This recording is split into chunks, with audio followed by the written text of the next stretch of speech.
কি টেষ্টি গাহৰি মাংস লাই শাকৰ আৰু এনেকৈ গাহৰি মাংস আজি বনাই খাওঁ বুলি ভাবিলোঁ।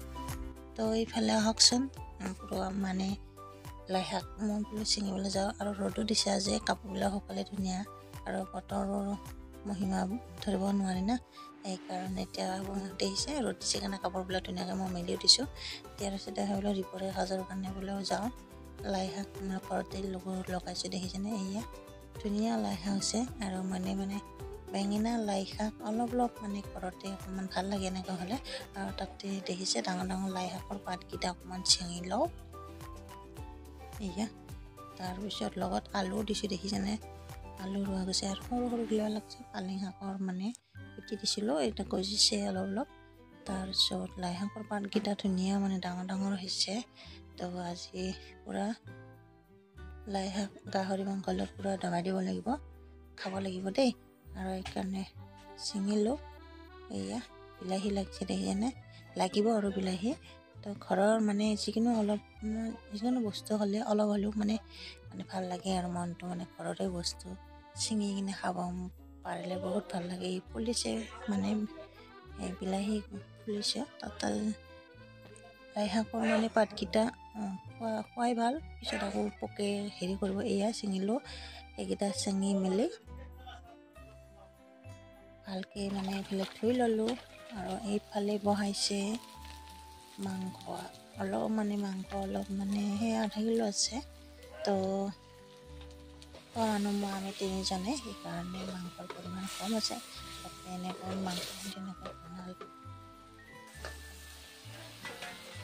বনোৱাৰ পিছতে এনেকৈ মাংসখিনি প্ৰথমতে বইল কৰি লৈছিলে। গাহৰি মাংস প্ৰথম বইল কৰি ল'ব লাগে যিহেতু মানে বজাৰৰ পৰা কিনি অনা হয় ধূলি বহুত পৰে তাৰপিছতে এনেকৈ বইল কৰি লোৱাৰ পিছতে এনেকৈ মাংসখন বনাইছে পূৰা কেৰাহী লৰি আছে মাংস লৰৰ তাপত কেৰাহী লৰি গৈছে আৰু খৰিত বনোৱা যিহেতু সোৱাদটো বেলেগ হয়। তো খৰিতে বনাই আছে বোলো তাৰপিছত মই মনে ভিডিঅ' কৰিছোঁ দেই গম পালে গালি পাৰে মোক মানুহজন গালি পাৰে আৰু কোনোবাই কিবা ক'ব বুলি। তো যিহেকে নহওক মই যিখিনি পাৰাখিনি কৰিছোঁ। তাৰপিছত এনেকৈ মাংস বনাই আছে বনোৱাৰ পিছতে এইফালে লাই শাক দিবৰে হ'ল নেকি মানুহজনৰ ফালে ময়ো ভাবিলোঁ গেছতে দালি অকণমান আৰু কোমোৰা দি কিনে বহাই দিওঁ মাংসত জোল নবনাওঁ ন গ্ৰেভি বনাম দালি অকণমান মাহৰ দালি মচুৰ দালি মিক্স লগাই তাৰপিছত কোমোৰাৰ সৈতে অকণমান দালি কুকাৰত বহাই দিলোঁ।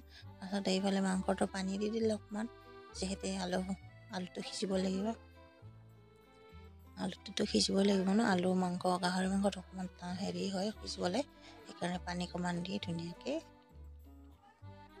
দিলে। তাৰপিছত এইফালে লাই শাকৰ পাত নকটাকৈ এটাকৈ দি দিলে দি একো নাই এনেকৈ গলি যাব যিখিনি শাকজাতীয় বস্তু তাৰপিছত তেনেকৈ দি দিলে আৰু এনেকৈ গাহৰি মাংস কোনে খাই কমেণ্টত জনাবচোন আৰু আমি বনোৱা হয়তো কেনেকুৱা হৈছে আপোনালোকে ক'বচোন।